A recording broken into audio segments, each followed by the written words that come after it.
All right, welcome everyone. We're Semblance of Sanity. I'm Caleb. I'm Jacob. And we're here for Rakugo, Season 2, Episode 1. All right, y'all. here we go. Getting into the second season of Rakugo. We have caught up to the present. Yep. We are now dealing with our original characters that we started off with in the first episode of Season 1. And oh boy. And yeah. Time for some pain. Time for... well, maybe not just not yet. Pain necessarily, but Yeah. I would say in some ways the movement towards a direction where a family could be reunited again. Right. But in order to do that, there will need to be some forgiveness. Yeah, a bit of reconciliation. Reconciliation. There will need to be some conversations and maybe some stories shared. Probably. See what I did there? I did. Yeah. I did. Yeah. Kanatsu's pregnant. Kanatsu is pregnant. That is a thing. Mm-hmm.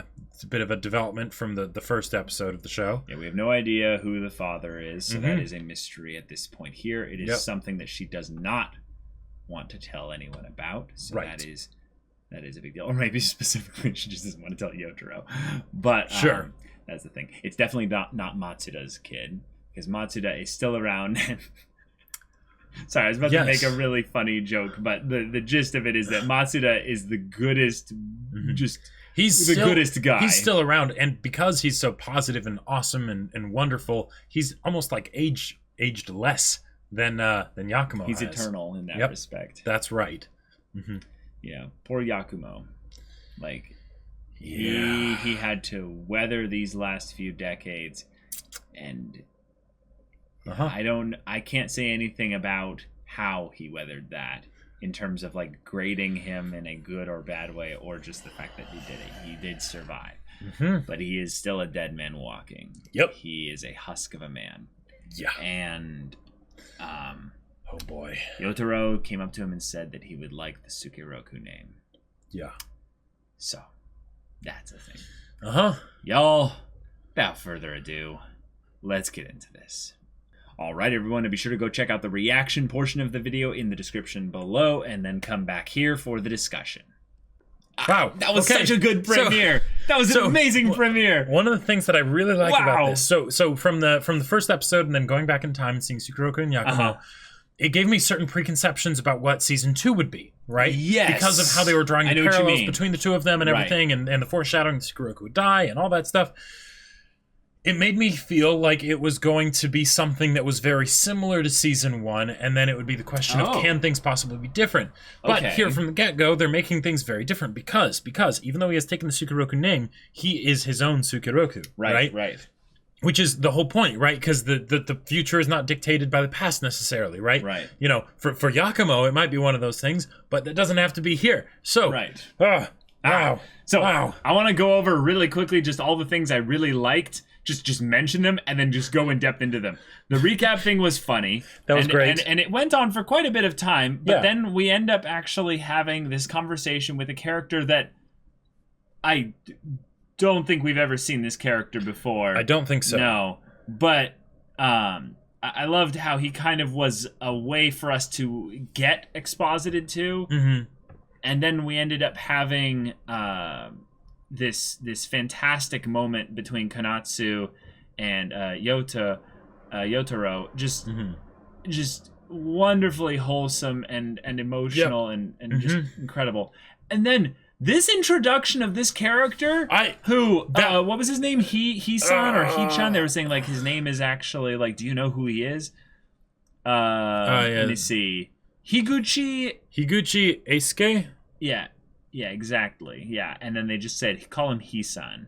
Yeah. So He-san, his discussion around the idea of culture, story theory, and just everything regarding that, and then having the reveal that he was the guy that just came to him outside. It was like, he completely ignored the previous generation Yakumo. It was just like, I want you to please teach me to be your apprentice, and he rejects him, and he's like, no. And that made him completely give up Rakugo, but he still ended up being interested in writing stories. Right. And now he comes all the way back full circle. He was watching Sukeroku at the time, and as he sees the medium of communicating and telling stories to be something that's so powerful, I'm feeling like my own passion within me for sharing stories just well up. I'm like, yes, this guy gets it. And the whole idea of how long does a culture last, like a cultural, thing, if 50 years for it being like a household name, something where you don't need to. Yeah, that requires no explanation is about 50 years. A piece of popular culture. Not necessarily a culture. Yeah, right. But yeah. But oh man.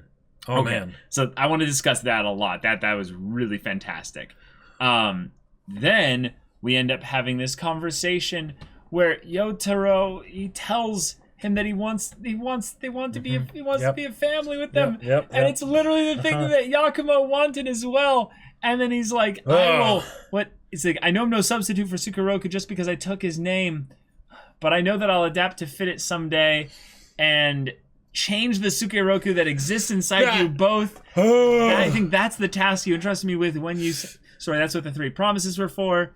And the thing is that Yakumo doesn't do the kind of thing where he's all like, how could you say that? If anything, he just kind of goes, wow. Yeah, this is really something because you're coming at me with all this energy here. Yeah, because he's too dead inside to even really object. Or even care really and that's, too much. But that means that's where we can win. That's where we can win. Yeah, and this is setting up the goal and the character arcs for the whole season here. Yeah. And the thing is that because Yakumo's isn't one that's entirely, needing to be changed or reestablished because of how much we got to know him in season 1. This can be about us realizing by him reacting to these characters, making choices that go along these paths where he is at. So the way that he says that he would rather Rakugo go away completely with it dying out with his death. And that's my fate. Yeah, that's my fate. And then just the idea that Yotaro is all like, no, I'm not going to let that happen. Yeah. I'm going to teacher Onizuka this shit. Excited. Yeah, because with the with Onizuka's voice even literally coming out of him, it just this is so good. Wow. I am amazed that a show basically said, all right, you like backstory, you like exposition. Yeah. We're going to do the ultimate backstory / exposition dump, but it's going to be shown, so it's not going to feel that exposity. And then we're going to start the real story. Yeah. The real story is saving storytelling, is saving a story, redeeming a past story. Yep. And in some ways awakening again the heart for telling stories back again in a dead man's, soul. It's just... Yep. This is amazing. This is wonderful. Anyone out there watching this that is resonating with this show in a strong way probably has the heart of a storyteller inside them. And at some point, you let it die a little bit. Or maybe you didn't. Or maybe you didn't. Maybe you didn't. But the thing is, I feel like even the ones that did end up telling great stories, and this is the thing I wanted to bring up the line here that I loved that he brought this up here. He-san. He said that in the... he didn't bring that up, actually. This was the glasses guy? The glasses guy, yeah, that's right. The dark-haired guy, yeah. He says, we all work day in, day out to be what the 8th generation is. He's at the peak of beauty, to be able to witness it with my own eyes. Oh, yeah, and the idea that during their twilight, that's when they're the best? Yeah, in their... What does it say? He basically says in their final years. Yeah. In their final... Oh, yeah. There it is. So dumb. Do I keep skipping over it? Maybe. But... The point is he's saying that in the final moments... They say a storyteller's at his finest in his twilight years. Yep. Yeah. Do you know how many incredible stories have come from people in their 50s? Oh yeah. Yep. And you have to write a million. After they've been writing, for 30 years. Yeah, because you have to write a million bad words before you can write the 100,000 that are really good, right? George R.R. Martin, right? Yep. He wrote a lot of stuff before he got to A Song of Ice and Fire. He wrote a lot. Yep. And I don't think this is just with regards to writing.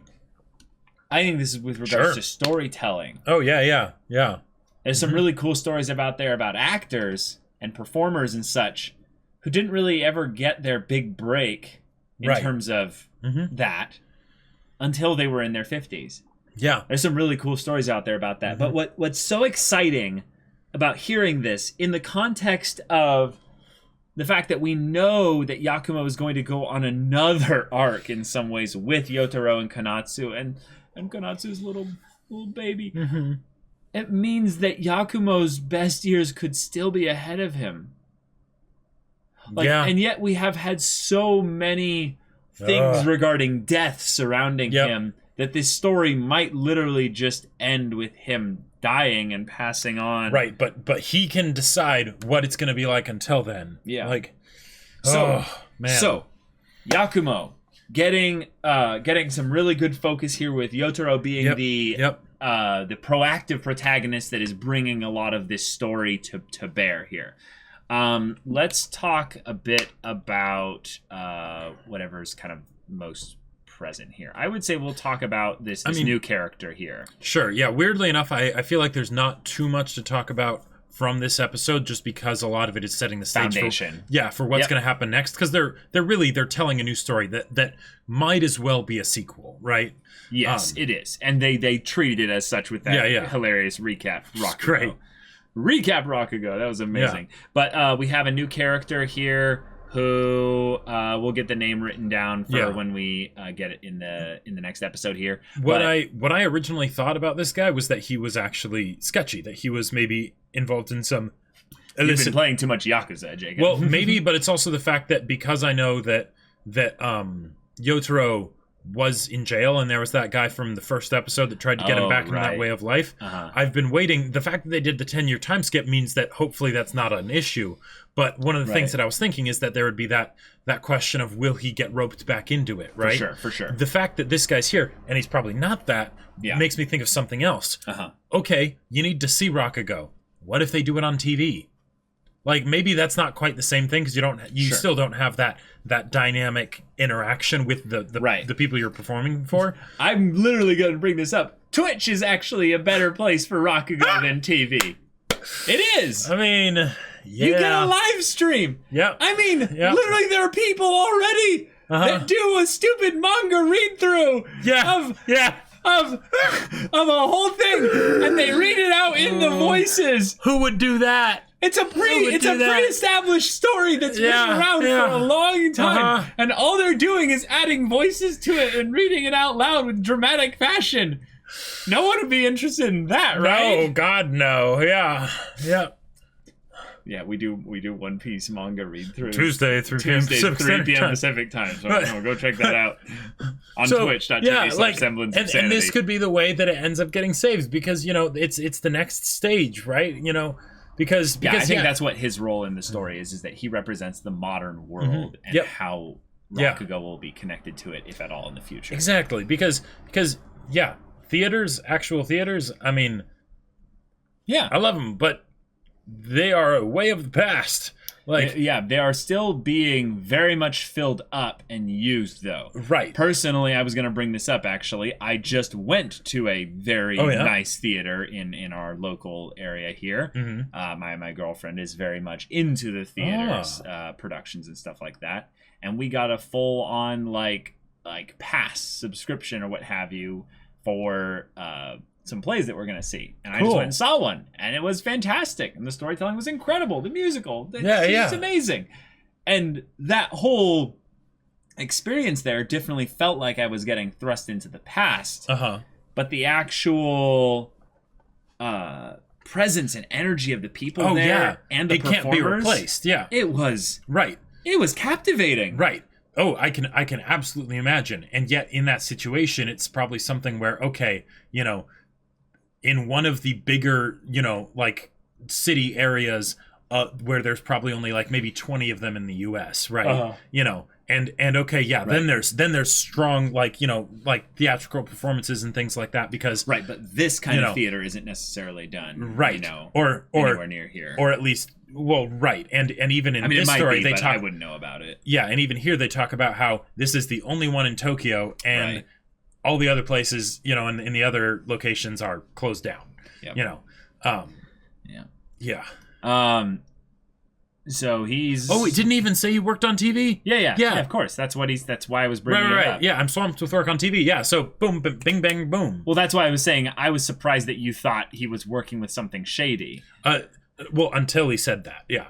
Oh, but he said this in the episode. I was... No, I know. Yeah. Just at the beginning when I saw him with the gold watch and everything, it seemed like bling. But yeah, gotcha. So now he actually does have a connection to TV, so they could do that. And we don't know necessarily why he's here in the show, other than that, right? Because it seems like a true character introduction with the writer guy, with Hisan. They made that connection point back to the first season of Rakugo, right? Right. But with this guy, as far as I know, we haven't seen him before. Right. So, I liked his whole thing about Rakugo is actually about empathy, not just about making people laugh. And empathy doesn't change no matter the age. Go for it. Go on and on about that, specifically with regards to storytelling and also in some ways online just media. Yeah. But yeah, go ahead, Jacob.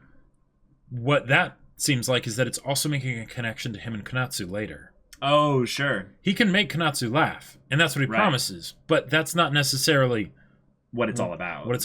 And that's not necessarily what she wants, right? Yeah. But that the empathy doesn't change no matter the age, right? Yeah. Whether he's talking about when they were kids or now, the empathy's still there. Wow. Right? Because he was wondering what kind of love they have there. Yeah. That's what it is. It's empathy. Right. He's like, I absolutely love you, even if it's not romantic, whatever. I care about you a lot. He's like, yeah, I never fell head over heels for you or anything like that. It's just I spent so much time with you. How could I not empathize and love you? Yep. So, yeah, absolutely. And what's great about this is what Yotaro understands about Rakugo.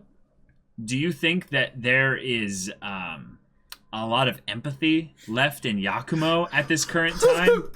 Hell no, not at all. No, this is how he survived. Probably he killed his empathy. He has other people calling him a Shinigami. Yes, that's how cold he is right now. Yeah. Yep. He was able to do his Rakugo well though. And it's fantastic. Yeah. I want to see what Konatsu looked like when she was holding the baby, though, as it approached that. Okay. Frowning, yeah. Yeah. It was just a quick shot. I just missed it and stuff. But, yeah. And then Matsuda being like, oh, yeah, just like... Yeah. Trying to connect with her and stuff. And then the funny thing of like, you got married? And then what? It was fourth generation Sukeroku. Oh, my gosh. But, yeah, just his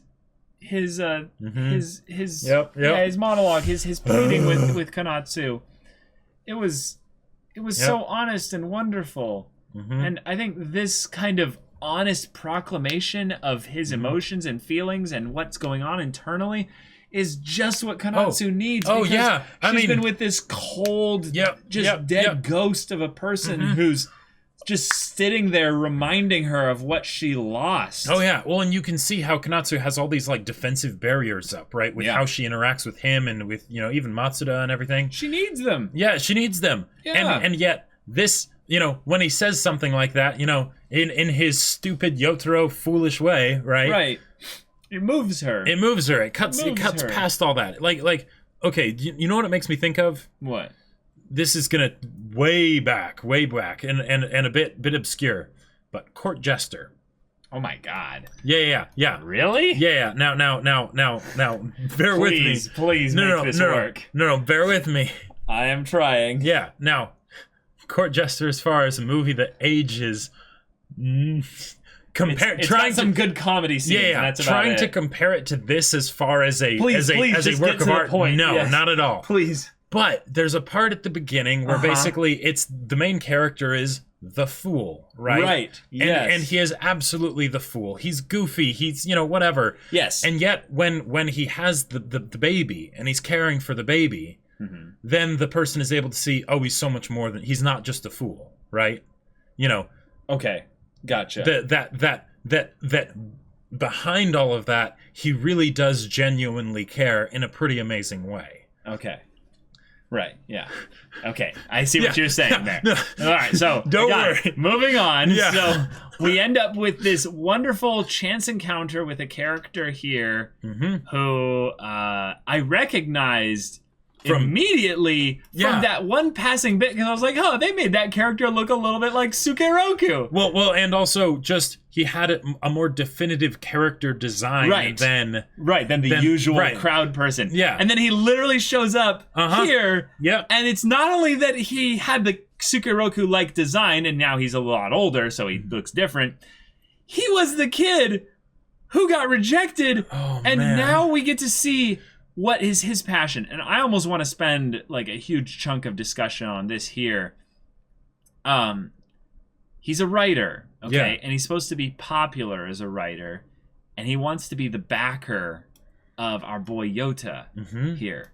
So here's something that he brought up that I feel like is rather important here. He wants to bring up how he has studied Rakugo as a cultural phenomena, and what is it that actually makes it special? Yeah. What is it that gives it its longevity and its influence, its power? It's what makes it so strong and so moving for so many people. And I am a little curious as to what you would see his main motivation to be at like the personal level here, not in terms of like what he is going to do for Rakugo here. Well, because he is going to write probably with, probably I would say Yota's help a little bit. I would say it's the same thing that Yota has, which is, so he does Rakugo for Rakugo. This guy does storytelling for storytelling. And this is something that he's coming at from a sense of passion, because otherwise why would he do it, right? Well, I'm thinking personal. I'm still going down into the character. Well, what do you mean? Like emotion. What is the So passion, that's not emotion? Like what do you mean? Well, I would say passion is just a consumable energy thing. Okay. But are you looking for like specific emotions, or? Yeah, I'm feeling like we can actually get a little bit of that from his character here. Like maybe that he's wanting to form some connection with the current Yakumo by helping to save Rakugo because he wasn't able to actually become an apprentice to him, and he figured he probably wouldn't have been good enough as an apprentice even if he had been accepted, or what? I feel like his role in this story is something that they made rather obvious, but they alluded to something a little bit more impactful about his character. Okay. His role in the story is that he acknowledges the power of Rakugo. Yes. So he's someone that we can be like, okay, he's on our side as the protagonist. Sure. He, however, sees the necessity that Sukeroku saw and that Rakugo needs to change. Yeah. He is going to take an active role in making it change. Right. However, his original goal as a character when we first saw him was one that he wanted to have that connection with Yakumo regarding his Rakugo. He wanted to study at the footsteps of the great So maybe then, because what I see you getting at is that basically we have the conflict with Yakumo, with Kanatsu, and with I'll just keep calling him Yota, about the whole thing of their family dynamic and wanting to repair that and fix that and build that and all that good stuff, right? As far as the Rakugo goes, that's a different thing that's kind of separate. And while this guy has plenty of motivation for the Rakugo and everything and the creative aspects, the artistic aspects, right? Yeah. You're wanting to basically figure out where there is some part of him that's broken or hurt or whatever, or some character growth journey that he needs to go on as well.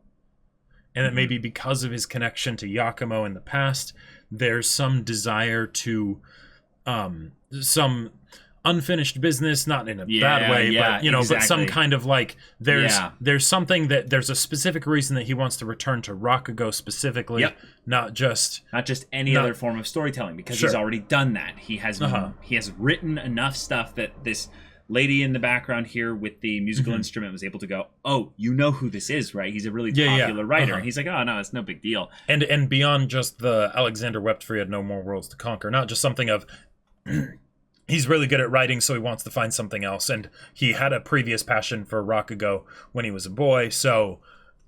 Right. I think, if anything, this is a chance encounter that reignited, or maybe ignited at this specific moment, a thing that he had always had kind of bubbling inside him there, and that is that he wants to take what was the best about both Yakumo and Sukeroku, and he mentions it here, that it's not just about destroying the classics and moving on into the new, because of it being an oral tradition, it's something that you can't just throw that stuff away, because there's already so little record of what's going on here, and yet you need to change and evolve it and bring something new to the table there, so that you actually add to the number of things that are in record for this oral tradition. Definitely. That doesn't have anything to do with his character, though. I think it does, though. Well, okay. I think the big thing was that all of this was him wanting to convince our boy here, Yota, that Rakugo is freer than it's ever been, and in order to basically take advantage of that freedom, we're going to create new works of Rakugo together. Definitely. Yes, but you seemed earlier, you seemed like you were trying to get at something deeper than just what they're setting out to do. Yeah. I am exploring my own thoughts in live format, Rakugo style, gotcha. With all y'all here. But look at this face on this guy. Oh yeah, he's excited. He is so excited. Yeah. But I almost see something a little bit less positive here. Oh, you think there's going to be something negative in there? No. Less positive doesn't mean negative. There's zero positive way up here. Excited is way up here, and passionate. There's all that energy. So I think there's that middling energy where here I see a schemer. I see someone who's really like, I've got ideas. I've got things that I think if they're injected into the Rakugo sphere of things will carry on beyond that. I think that his character took what Yakumo said way back when to heart so much that he's now putting upon himself as a challenge. Sure, yeah. Given the fact that he succeeded this much in a field that is only related to the thing that he was originally interested in or expressing the interest in, and that he's mastered it to this degree, there's got to be some incredible drive there. Right. So my thing at the emotion of this is that I think he has a desire to surpass even his own original dream of being the apprentice of someone great and providing the material that Yakumo will then perform at some point and have to acknowledge, this is beautiful.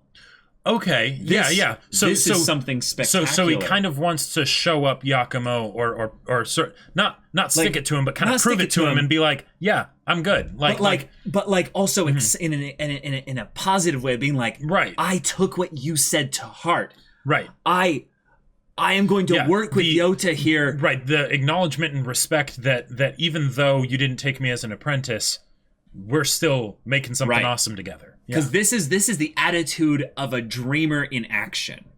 Yes. A dreamer without action is someone that kind of has this like wanderlust of the mind kind of right. He is. This guy energy doesn't have that. Right. This is energy that comes from having a specific objective. Yep. Yeah. Which is why I think we could then, based on his objective, compartmentalize and deconstruct is the word I'm talking about, down to his actual emotional motivation. Right, and he said he wanted to be the backer, so that seems fairly straightforward. Yeah, he wants to be personally invested in this because emotionally he's already invested into it. Yeah.